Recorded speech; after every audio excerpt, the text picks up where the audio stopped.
Ciao, everyone, and welcome back to Experience Italy with Friends. In today's episode, we're heading north, way north, to the Alps for an epic adventure. And joining us today are two very special guests, our son, Luca Raso, and his girlfriend, Molly Ricker. They've just returned from completing the legendary Tour du Mont Blanc, a 170-kilometer trek that winds through France, Italy, and Switzerland. They will share their highs and lows, relive the stunning views, and provide invaluable tips for anyone dreaming of tackling one of the Alps' most iconic hikes. Stay tuned, and let's get started. Andiamo!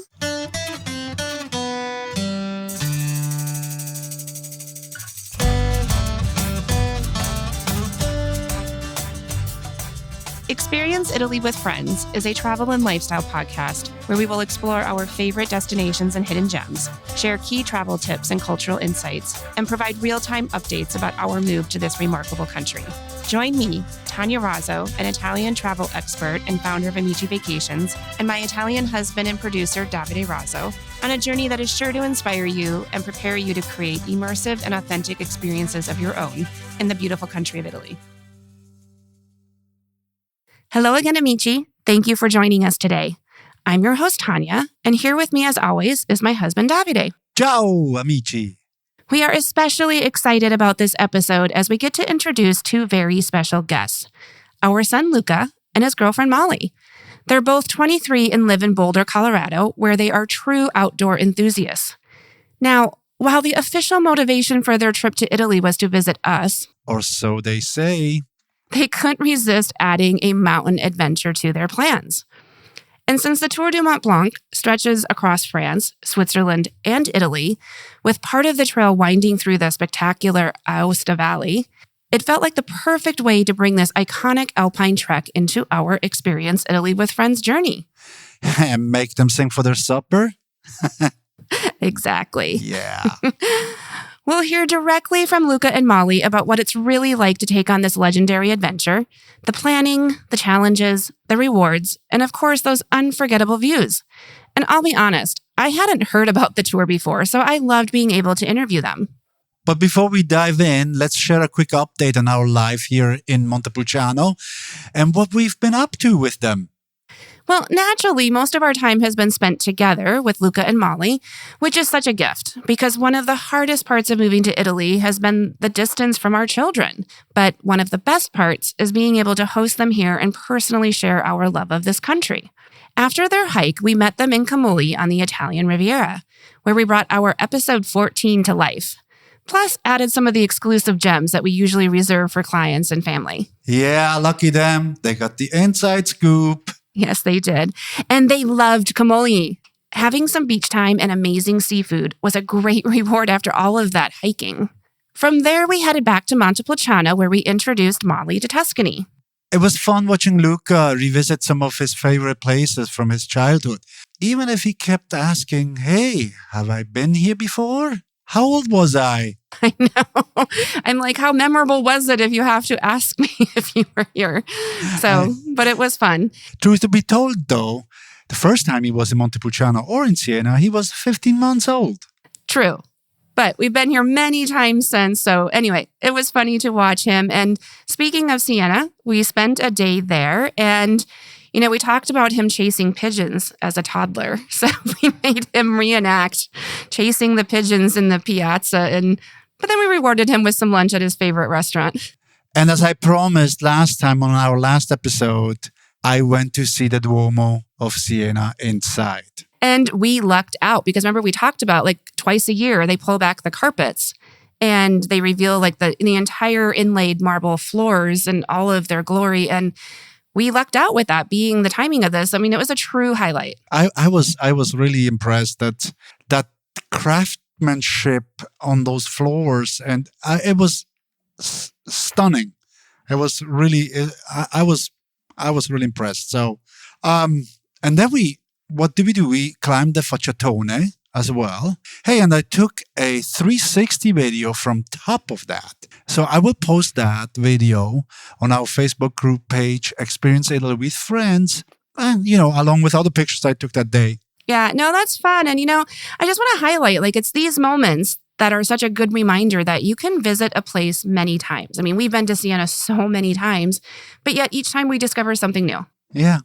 So then, before Luca and Molly came to Tuscany, I saw an ad on Facebook about a concert at the Chapel of the Madonna di Vitaletta under the stars in candlelight. And so I was intrigued. I looked it up and, hey, maybe this could have been something fun to do with Luca and Molly. So I bought the tickets and we went. You did. And this, I have to say, this chapel is beautiful. I mean, it sits between San Quirico di Orcia and Pienza.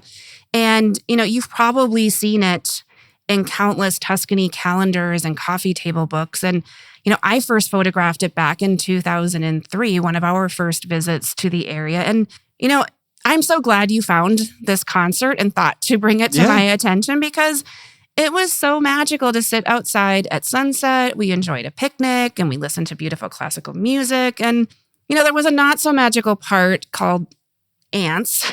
Oh, poor thing. And, I got quite a few bites. So lesson learned, always pack bug spray in the picnic basket. Yeah, they had a picnic with you. They did. And somehow I was the only one that got bit. So I must have had some bad karma to work off. But other than the ants, these are the kinds of experiences that remind us why we love sharing Italy. Not just the famous landmarks, but the hidden gems, special events, and authentic encounters that make a trip truly memorable. It's what we cherish personally and what we love curating for our clients as well. Well, and then maybe the last update is that we got our Vespa finally. And I drove it from Siena to Montepulciano. And of course, I did not use the Superstrada. I used just the national roads. It took me about an hour and a half in the wind there, but it was so fun. So, though he complained about his tush hurting a little. A little bit. I mean, sitting an hour and a half on a Vespa, everyone's butt would hurt afterwards. So, okay, well, without further ado, let's head north into the Alps and join Luca and Molly as they share their adventure on the Tour du Mont Blanc. Welcome, Luca and Molly. It's been fun having you guys here in Montepulciano. And thanks for being on this podcast. And today we're going to talk about one of your adventures you guys did before coming to visit us. Yes, thank you so much for being here. And I know you're avid listeners of our podcast and just couldn't wait to be a part of this. So I'm excited to bring you into the family production. Thank you. Ciao a tutti. So let's dive into the topic of today and your tour of Mont Blanc. Let's start off with first, how did you learn about the Tour of Mont Blanc and what inspired you to want to hike it? Well, growing up, I was very into running and trail running. And I watched all these YouTube videos online of people racing ultra marathons. And I had seen a lot of people running it's called UTMB, Ultra Trail du Mont Blanc. It's pretty much like the Olympics of ultra running. And it actually runs along the classic loop around the Mont Blanc Massif in Europe, which is 100 miles over all these different mountain passes. But unfortunately, it's very difficult to qualify for the race because so many people want to do it. And I don't have time to train for 100-mile races right now. And I was like, you know what? I can do it for free on my own. And actually, most people do it that way. And I looked into it more. And there is actually just the Tour du Mont Blanc, the TMB, without the U part, the ultra part. Okay. So, well, tell us about it. Provide an overview of what the tour is, the route, how long does it take to do this tour? Are there variations? So yeah, like I said before, it's like a 100-mile loop around the largest mountain range in Europe. Well, in Western Europe, at least, in the Alps. It's around the Mont Blanc Massif. So Mont Blanc is the tallest mountain in Western Europe. And there are all these different mountain towns that kind of go around it. Chamonix is the most famous one.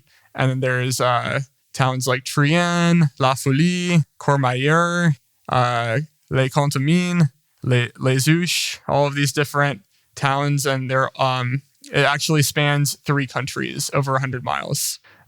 So it's not only Italy, like my parents' Italian travel podcast would kind of suggest, but it actually starts in France. And then how we did it, we went into Switzerland, and then we went to Italy, and then we finished up in France again. Okay. So when you dug into all the route and stuff like that, how did you do the research on, you cannot obviously walk 100 miles in one day. So it's over multiple days, right? So you did all that research. How did you learn about whether other people just did that? Well, there's a lot of different ways to do it, which is kind of the big thing about it.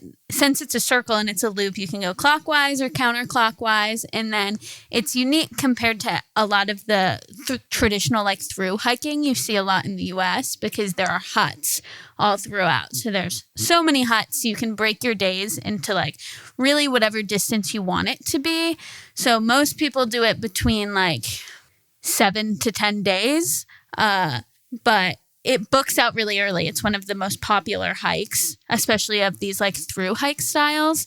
So how we planned ours is when we decided to do it in January, we looked online at what huts were available and just took whatever huts were still available, because a lot of people start planning theirs all the way. And if they want to do it in July, they start planning it in October, November. Okay. So a lot of the huts were booked. So how we did it is going the opposite way of traditional and doing it faster than normal. There were huts open for us to sleep in every night. Yeah, so we did we did clockwise as opposed to counterclockwise. Most people do it counterclockwise. I read somewhere that 90% of people actually do it counterclockwise. And for whatever reason, that's the classic way to do it. But we decided clockwise would be, 1, easier to book the huts just based on how they fill out. 2, it's less crowded. You'd think, oh, well, people are, out there anyway. How is it less crowded? Well, people would tend to pile up in a huge line at basically the slowest person, their pace at the front. And you just have this huge line of people who can't really pass them very easily. Oftentimes the trail is single track, and it's you might be going up a steep climb, 30% grade on the trail. You're not passing anyone, or very efficiently. If you're going the opposite direction, oftentimes we found ourselves running down the trail as people were coming up, and it was pretty easy to get around the huge group. Okay. So let's back up a second though, because we mentioned the huts. So what are the different options available for sleeping and, carrying things with you, or do some people camp and carry everything? Are other people staying in hotels? Tell me more about these huts. Yeah, so the huts are pretty basic accommodation. You see them a lot in Europe, and there are other the similar trek style. Really, most of the time it's dormitory style, where there's lots of beds in one room. Most of the time we would be in a room with 10-ish people. Some were smaller, some were bigger. It kind of depended. But pretty basic. I would not say it was lavish, but they feed you dinner, they feed you breakfast. There's a bathroom, you can shower, which was really appealing to me because I've never been someone who was very into backpacking, because the idea of hiking all day and then sleeping in a tent is kind of miserable day after day. But some people do the TMB like that. There's a lot of people out there you'll see with so much stuff, because every day they're carrying with them and camping, which the perk to that is that they can kind of leave it up to chance how much they do every day, because they don't have to make it to a certain hut in time. And then a lot of people we met were also mixing in hotels, and we mixed in one night of a hotel in Courmayeur. So because there's lots of towns throughout it, it's pretty easy to mix in hotels into the mix, because a lot of the towns have a lot of hotels expecting that from people. So then what resources did you rely on to do all of this planning? I mean, are there a couple of key websites? Did you look to other, Instagrammers, influencers, or how did you learn about how to plan this out and how many days you could do it in? Well, it was actually pretty easy for me. I just Googled, Tour du Mont Blanc hut booking, and it brings you, the first thing that pops up is Mon Tour du Mont Blanc. It's a French site that is actually organized by the TMB, the Tour du Mont Blanc, administrative people. And it's basically this one website where you can book all of your huts. You can select like which way you're going, and then it will have huts that are available popping up for each night. It'll approximate how long it will take to hike from the previous hut that you booked to the next one that is available. And actually, as I was booking it, a lot of them ended up being like, oh, this is going to take 12 and a half hours. It's actually 20 miles with 10,000 feet of elevation gain. Are you sure? And I was like, we'll figure it out, because that's all that was available for us. So you guys, you just mentioned it that, people do the whole thing, right? Most people do it, right? I kind of was concerned when you guys started, because what if something happens or can't finish it? Are there ways to kind of like, hey, like Forrest Gump, right? He all of a sudden stopped running and then I'm going home now. So is there a way to bail on a thing like that? Or even do some people just plan to do half of it? Like, do you have to do the full circle? Yeah, so I kind of had the, like in the back of my head, the bail plan, as I always do, because I kind of like to go big or go home, and you have to figure out how to go home. So since you're stopping all of these towns, you're oftentimes like coming down from a mountain pass where, you might completely break your body and you can't continue, but you come down to the road. So you can always like call a taxi. If you pass through a town, especially like Courmayeur, which is halfway through the tour, so it's around 50 miles in, 55 miles in, depending on how you do it. You come into a big city that actually you can, if you like started in Chamonix, for example, you can take a 30-minute taxi ride through the tunnel back to where you keep your suitcase or whatever stuff you have in Chamonix, and that's your bail option. But since it's such a, it's not a very wild hike like a lot of through hikes, you're not really in the wilderness, you're in the very like pastoral kind of farmland of the Alps. So they don't need a helicopter to come get you? I mean, yeah, hopefully not. I mean, I'm sure that happens occasionally if you can't make it off, the pass or whatever, but there is massive infrastructure for rescue, especially because of the climbing in that area and all of the hiking and everything. But mainly, like, if you can't continue one day, it's very easy to bail from whatever, accommodation that you have. But to answer the second part of your question, is we did the full loop, but lots of people only do a half loop if they only want to do, say, 10 miles a day. And they're like, well, I don't want to be out there doing this for 10 days. They'll just do like from Chamonix to Courmayeur. Okay. And we met one woman at a hut who she was saying a few years ago, she did one half, and now her and her friend were back to do the other half because they both had kids. And she was like, I can't leave for that long, but I also don't want to do these like super long days. So we just split it up into 2 years and did half and half. So then it's like 50 miles. You can do 10 miles a day, and it's only like 5 days. Okay. So lots of people do that. That makes sense. So now preparing for this adventure, Luca, you're an avid mountain climber, and you both do a lot of hiking in Colorado. Did you feel you needed to do any special training as preparation for this hike? I think we had to do more training than the average hiker of the Tour du Mont Blanc because we were basically doing double the mileage and vertical gain every day. So while everyone who's doing a 10-day version of the hike, which is like the recommended, they're hiking 10 miles and they might do 3,000 to 4,000 feet of elevation gain. So essentially you're hiking a mountain in a day from like up one side, down the other side. And it's pretty reasonable for most people. They can get done within 8 hours, stop for lunch. We decided to do double that. So 20 miles, usually around 2 mountains or mountain passes each day. You have to train more. So, I mean, as my mom mentioned, I have like the typical boulder bro level of outdoor experience. Like I'm an avid trail runner, as I mentioned before. I do high altitude mountaineering. I do a lot of climbing, like rock climbing, ice climbing, all of this stuff. It's very good for like building a base, having all these long days in the mountains. So going into it, I was pretty prepared, I would say. Like, I think I did a few weeks of like 40 miles of running to just like kind of get the legs warmed up. Molly and I actually, as like a taste tester, there's this famous like hiking link up in Boulder called the Boulder Skyline Traverse. It's like a 17-mile kind of link up between 4 mountains outside of Boulder. And we ran it basically to see if we can. It basically simulated like 1 day of our trek. But yeah, we did a lot of running. So, and I think Molly's kind of background is probably like more of the bottleneck, I guess, for the minimum. I was just about to say, Molly, when Luca proposed this kind of hike onto your Italian vacation, what were you thinking about that? I mean, your background is you're running, right? You ran half marathons, marathons.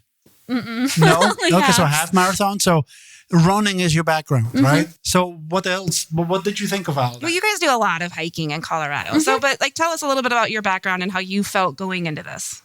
Well, yeah, I would say I run a lot, and then like just growing up in Colorado, I feel like I do a lot of the outdoor sports just casually because everyone does them. So a lot of running, some hiking here and there, but nothing I would say very great. I do most things pretty casually. But I would say we kind of like eased into the idea of doing this. Like when Luca first brought it up, we kind of came across it. He knew a lot more about it than I did. And then we kind of looked at it as a fun way to come and do Italy, in the sense of like, it was this weird dynamic where he's been to Italy so much and knows it very well, where I've never been. And so it was kind of like everything that I thought was very like novel and new, he's like done a million times. But that's exactly, that's your first time in Italy. Right. And instead of doing the classic Italy, you did something that most people don't do when they come here. So... And quite frankly, I have never heard of this before, right? I mean, it's more of a French thing to do. So I guess I can look to that and say this isn't really an Italian type adventure, though it does go through Italy. So this was like new to me. And I'm glad you guys were able to introduce us to this topic and adventure. And now I'm kind of wanting to do this, but I think I might be doing the half route or the very long. Yeah. Yeah, it just like worked out that way. And it was a fun thing where Luca was also trying something new, where we were both kind of experiencing something new together, opposed to just being like, I think this is so like unique and cool. And he's like, yeah, kind of.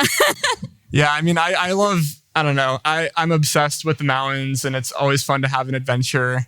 And I think like, I thought it would be a good idea for us to just like have all this time out on the trail together. I don't know, to just like connect in a very beautiful area. I mean, even on the hike, we'll get into this, but we got to stop and have charcuterie and look at cows. And it looked very Sound of Music and everything. And I was like, oh, that sounds very romantic. But I mean, there were parts that weren't romantic. I'm going to interrupt though, because you're getting ahead of the journey. I want to hear it from the very beginning. So you flew into Milan, and how did you pick that as the place to fly into? Was it just like you got the best ticket there? And then how did you get from Milan to the starting point? So talk through some of the logistics. So we spent a day in Milan to get over the jet lag, which I would highly recommend because going straight to the mountains and starting a hike right after flying into Europe is just a terrible idea. But anyway, we spent a day in Milan. The next morning, we took a bus up to Chamonix. I had previously thought, there's probably a train. There are trains everywhere in Europe. You can get anywhere in Europe by train. I was wrong. We actually had to book a bus. And unfortunately, our hotel, which Molly had, intelligently booked by the train station, was, across the city from the one bus station that connected to Chamonix. So we had to take an Uber early in the morning to the bus stop. And then it was, I think, a 4-hour bus ride, up the mountain roads, up the Valle d'Aosta, to Courmayeur. And then we took the bus through the tunnel to Chamonix, which is in France. And The bus even had to stop for them to check our passports, which was a little unexpected for me. I thought that, we had completely open borders here, but maybe things are kind of changing now. But anyway, we had make sure you have your passport. You're going into a new country on that bus, which is crazy to think about. And then, we spent the rest of the day in Chamonix, like preparing for our trek. So what did you guys bring all with you guys, except for like hiking stuff? Well, we brought all of our stuff with us to Chamonix. And one of the nice things is that our hotel had bag storage that we could leave all of our luggage there over the 5 days we were gone. And most of the hotels do that, or there are other bag storage facilities. But really, again, the way we did it was kind of non-traditional with what we brought with us, because we packed really, really light compared to most people because we were running a lot. So we had these running vests that held 20 liters, whereas most people probably have 30, 35. Yeah, you think? around Around that. This is water, 20 liters of water. No, of stuff, like holding space. Yeah. So wait a minute. It's just the pack size. Were you guys running some of that? Yeah, we ran all of the downhills, and then early on we were running the flats. Later, we weren't. As we got later and later in the trip, there was more and more walking and less running. Okay, so you had small packs, and so you guys you purposely traveled light, and you were able to store your luggage for the remainder of your trip at the hotel. And let me define what light means. So we had I had a liter of water on me. There are lots of points on the trail to refill your water bottle. There are lots of fresh water fountains. And then we had one extra pair of clothes to wear in the hut. I would highly recommend at least that, so you're not sitting in your sweaty clothes after taking a shower. But I would say most people, they bring more. They'll bring multiple sets of clothes. They will bring just heavier gear. We had an ultra light camping towel instead of regular towels, and we shared that towel. So we took turns who got to shower first and have the dry towel. And there were some sacrifices in comfort for sure, but Luca, especially you weren't chivalrous and just let Molly always have the dry towel. she definitely got it more days than not. Okay, first. I raised you right. Yeah, but I guess my climbing background definitely taught me how to cut the weight down and go ultra light. Right, and we had our basic toiletries, toothbrush, and then all of the huts require you to have a sleeping bag liner, because I don't believe they ever wash the sheets. Maybe occasionally. But so you have to have a sleeping bag liner to sleep in, which was kind of nice because you were always kind of in your own thing. But most people, I would say, have a few pairs of clothes so that they maybe wear one set twice, whereas we wore one set all 5 days and smelled really bad by the end. And then some people even, they do luggage services that will bring your big suitcase from hut to hut you're staying at. So if you really want the nicer experience in the hut with all of your clothes and stuff, you can have it transferred with you. Though I think a lot of the stuff you really don't need. So I might be of the inclination to have my bag brought. But I am very impressed with you guys that you traveled with basically a backpack and such little items. So kudos to you. But let's get into your first day. So what was the first day like? Were you guys nervous or excited? Overwhelmed? How was it? I was very excited. But Molly was very nervous. Yeah, you could say. Yeah. When we started, it was 6 miles of straight uphill. What do you think that elevation gain was? The first? It was around 4,000 feet of elevation gain. Right. So right off the bat. So we started that, and I would say about 2 miles, and I was I can't do this all day. I can't. After 2 miles, yeah, I'm bailing. I was I am not sure if this is what it's the whole time. I'm not sure I can finish. Yeah, but I told her it wouldn't be an adventure if you knew you could do it. Part of the I think part of what makes an adventure is the mystery of whether it's going to go well, whether or not it's going to go well, or if you can even finish it. To me, and this is a good challenge. Maybe we can't do it. Maybe we can. Let's figure it out. So Okay. So how early did you start each day? And then, I mean, you guys had about 20 miles per day. So then, like, what time were you typically finishing? And did that give you some time to stop and have lunch or like enjoy the scenery? Or were you having to like book it the entire time? Yeah. So the interesting thing is you would think these like long days of going through the mountains, you should start really early. At least that was kind of my like gut reaction is, well, we have to be starting like with the sunrise every day. But none of the huts we stayed at really served breakfast before 7 a.m. So you kind of got up pretty leisurely, like around like 6:30, and then ate breakfast and headed out after. So every day we were out by 8, but nothing like, not nearly as early as I would have thought. And I would say most days we did about 8 to 10 hours out on the trail. And most days we could, because we were, I would say our distances, if you were truly hiking the whole thing, you couldn't do it leisurely. Like you couldn't stop for lunch. You wouldn't have time. But because we were running a decent part of it, most of our days we could do very leisurely, stop for lunch. We had one day that we made longer because we ended up cutting the day before slightly short because we decided we wanted to actually see Courmayeur. And so we stopped there and got a hotel there. So we had about 3 miles tacked on to the next day so that we could stop there. And then that day ended up being like 25 and a half miles. Oh. It's nuts. We were out there like all day. So that day was very not leisurely. That day we were hauling. Yeah. yeah, like I think like we did probably 8 o'clock to 4 o'clock most days. So it's like you're going to your full-time job and you get a lunch break. And, you know, I would say like if this would be your kind of day if you're doing the timeout version and you were not running very leisurely. We just ran the downhills. So, and we didn't have much to carry.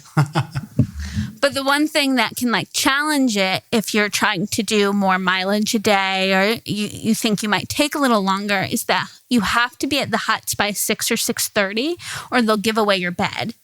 And so that was like our one day where we weren't very leisurely. We got there at like 5:55 because we were just trying to make it in time. Under pressure. Because some of them, it's like the people who camp a lot of times go and they'll stay by a hut and then they'll go in and be like, any chance you have any empty beds? And then they'll give away the beds. So most of them are pretty strict. If you're not there, they'll give it away. And the way we were carrying, we didn't have any stuff to camp. Like if we were in the middle of nowhere, we were kind of screwed. Wow. So that's the one kind of restriction is you have to be there at the huts by a certain time. Speaking of lunch, you mentioned lunch. How was the food? What did you guys eat? Yeah, so the first day we stopped in the late afternoon and had a charcuterie board.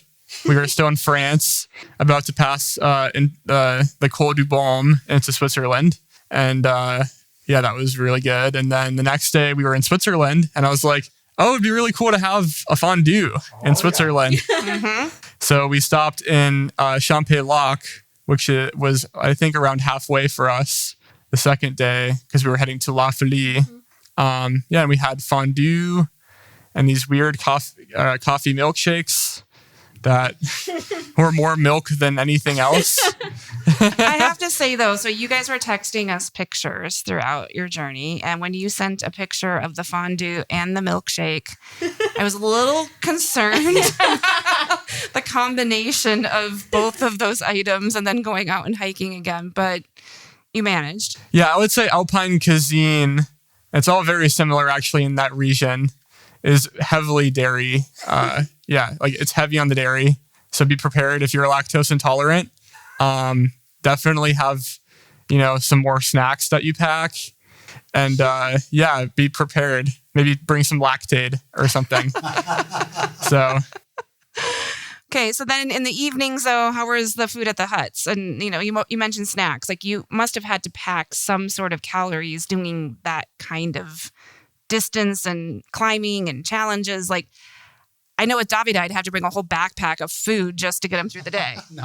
Well, I can answer the more like fueling snacks question, and then Molly can get to the hut food. She has some choice words for some of it.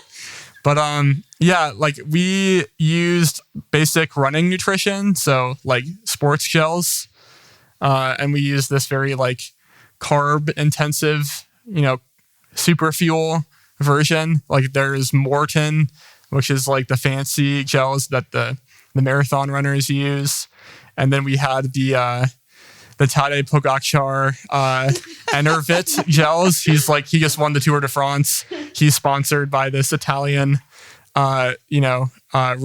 sports nutrition company. But anyway, we probably had at least like one supercharged gel an hour. And I would say like it varies on like the level of intensity, like how high your heart rate is during the day, like how much you need to eat.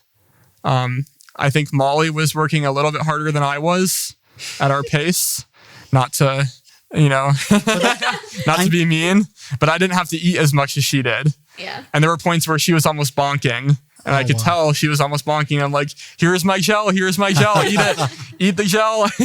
I know, like when I was running marathons, that's what you did. But after the third or fourth gel, all sugar and the mouth becomes like very sugary, very kind of like, and anything else, when you ate anything else afterwards, it was kind of like you kind of started to reject that. Is that the way you kind of felt like that too, or? I think Luca didn't. He seemed fine. I definitely felt like that, because I was also having more of the gels, because Luca does way more of these kind of like big, crazy mountain days, whereas for me, it was definitely harder, where I was eating a lot of them. And at some point I would be like, I know I need to like eat this, because at some point, you've gone 4 days of 20-mile days, and you're like, I know that like my body can't keep doing this if I don't eat it. But at some point I cannot stand the like sugary gel substance. I was like, I just don't want to eat it. It just sounds so gross. So I think it helped, especially on the days where we could do like a big real lunch. Because it was like, you had one in the morning and then you got like real food at lunch to kind of like cleanse the palate a little bit. And then at night you had some decent food or not decent food. I think I've heard a couple of horror stories. It very much depended on the hut. And my recommendation to other people would be to book earlier and do a little more research on which huts are good and bad. And because we kind of went with whatever, because again, we were kind of down for whatever. We were like, we'll be fine if one of the huts is like really bad. I would say our first 2 nights, the food was really bad. And we were like, what are we into here? Like our second night in Switzerland, we had like, it felt like slices of deli ham, like rolled up with the weirdest sauce I've ever had in my life. It was like hot dog water. It was like hot dog water on this like rolled up slices of ham. And at this point, it had been our second day of doing like 20 miles a day. And you're like, really? You wanted a big bowl of pasta. This is it? Yeah, luckily we at least got to fill up on bread. Yeah. And then they had some soup. All of them have soup. But in our experience, like the Swiss huts did not invest much in the food quality, which was ironic, because you hear all this good food in Switzerland, and it's all expensive and everything. It's all in Italy. Yeah, and in Italy. Yeah.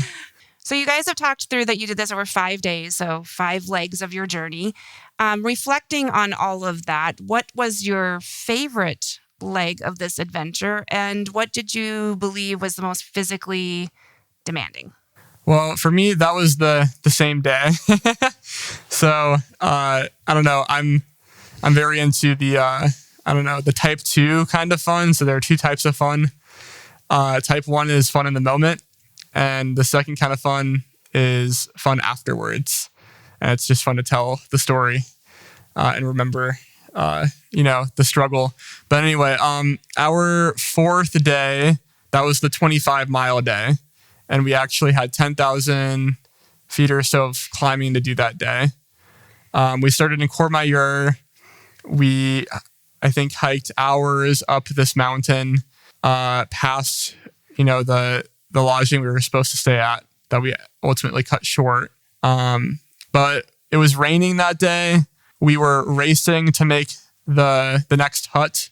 Molly was about to bonk, which means that you're about to run out of glycogen in your body. So basically, it's hitting the wall in marathons. It's like your body shuts down. I could tell that she was showing signs of that about to happen. So I was forcing down a lot of food, all of these shells that she was sick of. And it was kind of a drama-filled day. But to me, it was like awesome to kind of like, you know, suffer through it a little bit. And I think the views were the best that day. You know, moving from from Italy back into France, going up, I think we went up the highest pass that day too, up to 9,000 feet. And we saw these, I think they're called like ibexes or something. They're these like mountain goats that have these really big horns. But yeah, I thought that was like the most fun day. It was the longest day. We made the hut by like 5 minutes. I think we got in at 5:55. They were going to give our beds away at 6 o'clock. Yeah. So now this sounds like a weird definition of a great day, in my opinion. So like Molly, looking at your body language, I don't think you're in agreement that this was your favorite leg of the 5. I think in hindsight, it was kind of fun in the sense of like finishing that day felt like by far the biggest accomplishment of the trip, because if you had like laid it out to me beforehand, I wouldn't have thought that was possible. And I think there were parts of the day that were really fun, but I was just so exhausted from the whole ordeal that I'm not sure I would call it my favorite part. I really loved the first day, I think, because just like starting it so fresh, I didn't feel quite as like exhausted. And that's the day we did it. You're in this like beautiful Sound of Music looking Alps, and there's suddenly this hut that sells charcuterie. And so we're sitting at this like picnic table eating charcuterie in the Alps. And I was like, okay, this is really cool. This is really incredible. I think the first day was my favorite, but I can see that fourth day that was really long was kind of the biggest accomplishment, I would say. Wow. So now you guys hiked through France, Italy, and Switzerland. What was some of the things that you guys saw and stood out to you guys from a scenery or a cultural perspective? I was actually surprised that the culture wasn't that different from, you know, region to region. I think that this area of the Alps, and I would say like the Alpine culture in general, is more similar to itself than other areas of other areas of these same countries. So I think, you know, there's more in common between the, you know, Alpine part of Italy and the Alpine part of France than there is with like, you know, Alpine part of Italy and Calabria, or the Alpine part of France and like Paris. I mentioned before, like the food, all very dairy intensive. So whether it was fondue or even pizza in Courmayeur, lots of cheese, and like lots of these nice like goat cheeses and everything too. Lots of you know, charcuterie and all of this stuff. But I think the scenery changes a lot on the trail depending on what stage you're on. I would say the Switzerland part had the most kind of like, you know, passes through towns. So you might be on the road instead of the trail for part of that. So keep that in mind. A lot of people actually skip that part and they take a bus. I think that's cheating, but you hike your own hike. So if you don't want to hike through random Swiss towns and you just want to go to the next part of the mountains, yeah, keep that in mind. But yeah, how about you, Molly? What did you think? Culturally, something that really surprised me of all of these areas, and I might be skipping ahead in the questions, is a lot of places only took cash, which I don't know, especially like being in the US, nowhere only takes cash. And even like everywhere else we've been in Italy have taken card totally fine, or like as long as it's a certain amount. But there were huts where it was like over 50 euros and they were like, no, we don't take card. And so I think that was surprising, and that was across multiple different countries. So I think it's just that kind of like the Alps little town vibes is totally just that like kind of separate, kind of like removed, which was kind of fun. It was like a cool place to be. A lot of the places didn't have Wi-Fi. They didn't have outlets. So it was just like a way to be out there and like appreciate it. So I guess I can see like why. It's just definitely the thing that surprised me. Yeah. So overall, I guess I'm taking away from your comments is that it was less of a country, you know, divide, between the three, but it had its own mountain culture that was similar across all three countries. For sure. Yeah. Okay. Okay, so continuing to reflect on the experience, the highlights, the lowlights, would you do it again? I would love to do it again. And I will go back to what I began with, which is UTMB. I would love to run that race someday and, do all of the qualifying races and everything. I don't think I'll be able to qualify anytime soon, but it's a nice kind of like life goal to shoot for. So I'd get to do the tour again, but within a 40-hour period. So it's going to be way more, of a sufferfest, I guess. But yeah, how about you, Molly? Did I drag you through hell or? No, I really enjoyed it too. I'm hesitant to say, like, if someone was like, let's do it next week, I'd be like, yeah, let's do it again, because it was really very hard. But I would absolutely recommend that anybody else do it. Like, if someone was coming to me and being like, should I do it? I would be like, yes, it's like a great experience. I can see Luca wants to do it again because he wants to do it in a different way. I don't want to run the whole thing in a day. So I'm not sure there would be like a different way to do it that would like add any benefit necessarily. So you guys, you're listening to our podcast, and we have this segment at the end where Tanya has tips from Tanya. So we're going to switch it up this time because Tanya won't be able to give any tips, but you guys are able to give some tips.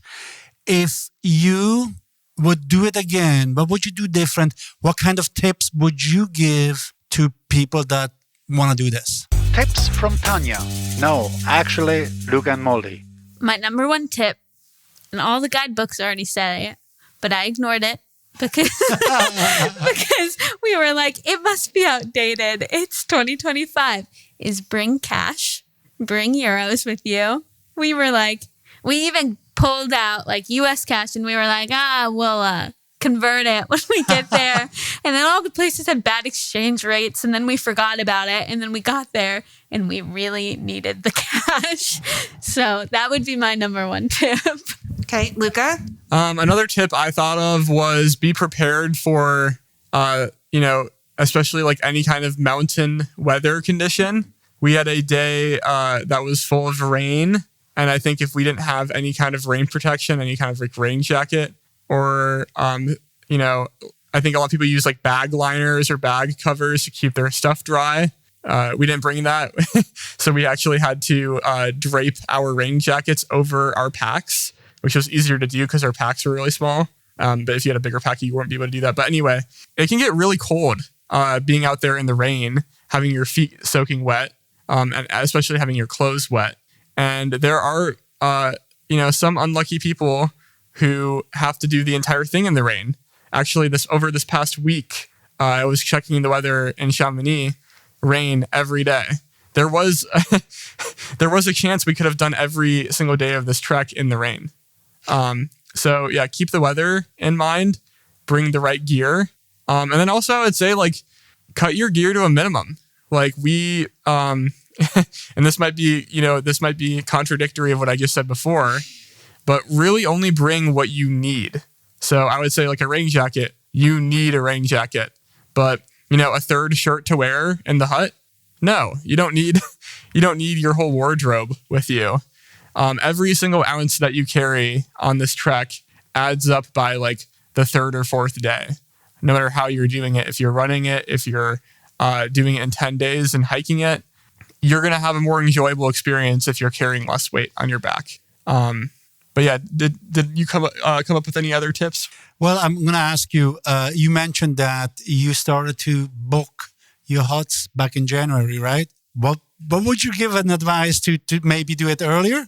Yeah, which is crazy to me because I would have thought, January booking for July, you should be totally like that should be so early. But really, they recommend that you only do it really July through August. Some people do June, some people do September, but then you have to come more prepared for snow and micro spikes and all sorts of, and that's a headache.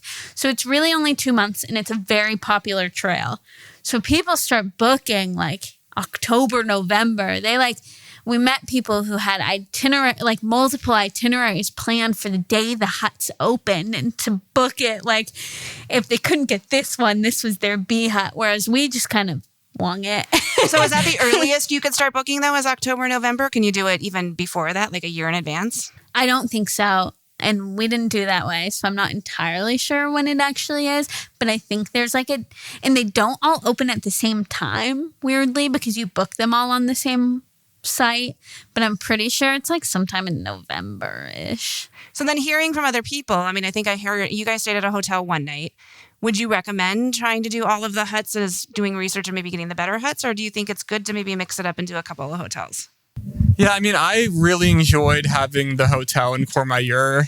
I was actually the one who, by the end of the third day going into Courmayeur, I told Molly, I was like, let's bail on this hut that we have to hike up from Courmayeur to. I don't want to stay there. It sounds miserable. I'm sick of talking to people. I want to take a nice hot shower, in my own bathroom and sleep in a nice big bed and not have to hear other people snoring or anything. I was just a little bit over it. And actually, sometimes the hotels are the same price as the huts. And I think that's what it kind of worked out to with us. So it's nice to stay in Courmayeur one night, take a break from the huts. But I also would recommend the social experience of the huts. Like we met lots of people.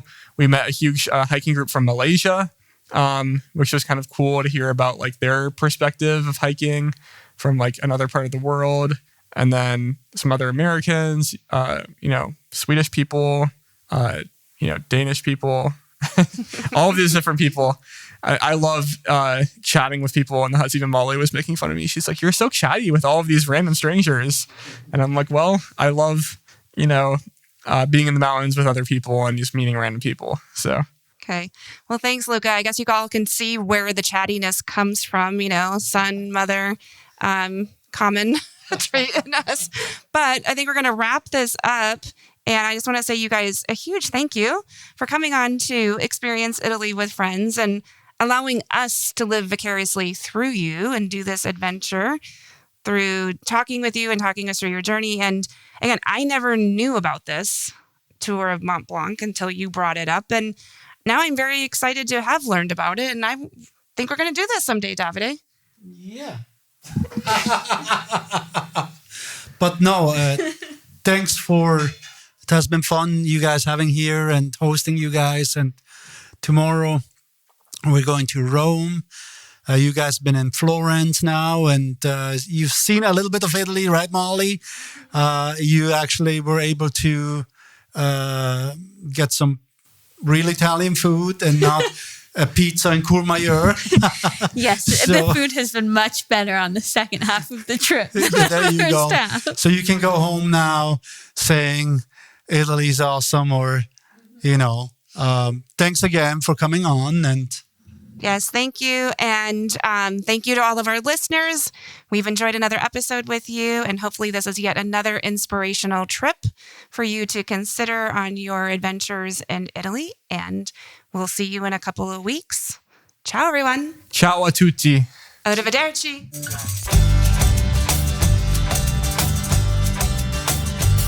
We hope you've enjoyed Experience Italy with Friends.